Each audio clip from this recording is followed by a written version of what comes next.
Bonjour, je m'appelle Marco. Dans cette capsule, je vais vous montrer les différentes manières d'annoter vos programmes sur le logiciel Widow 2.0, ainsi que comment ajouter des photos et des vidéos pour documenter vos réalisations. Ici, je vais utiliser le projet Structure robuste utilisé lors d'une précédente capsule afin de bien vous montrer les possibilités. Tout d'abord, vous avez la bulle que vous retrouvez à la toute fin des blocs, ici. La bulle est pratique car vous pouvez y inscrire des mots-clés afin d'identifier ce que fait une série de blocs. Par exemple, ici, la première série de blocs correspond à la programmation permettant de faire tomber le bâtiment A. Je vais donc prendre la bulle, la positionner juste ici, et ensuite je vais inscrire bâtiment A. J'ai fait de même pour le bâtiment B et le bâtiment C. Ensuite, nous avons le petit capture, l'icône de l'appareil photo ici en haut à gauche. Cet outil permet de faire plusieurs choses. On peut soit prendre une photo, une vidéo ou faire une capture d'écran. L'option de prendre une photo et une vidéo est plus efficace lorsqu'on utilise en fait un iPad pour programmer, mais ça peut très bien se faire avec un ordinateur.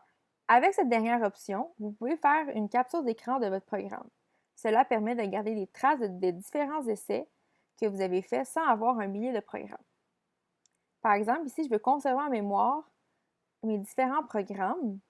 Donc, je vais juste cliquer ici sur le bouton jaune et ça va le conserver ici. J'ai ma petite réserve de photos ici. Finalement, nous avons l'outil Documentation, l'icône du crayon.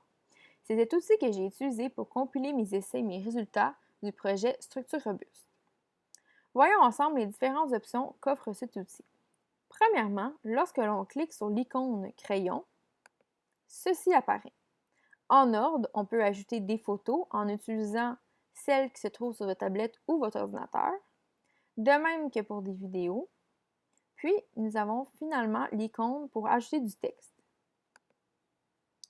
On peut modifier la grandeur du lettrage, les couleurs ainsi que son emplacement dans la zone.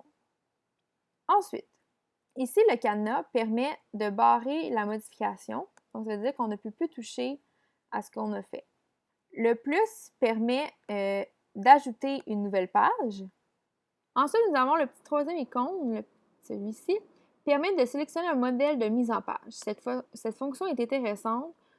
Comme ici, j'ai mis mon texte, une vidéo, ainsi qu'une photo, une capture de mon programme. Donc, ça permet d'avoir 3 types de traces.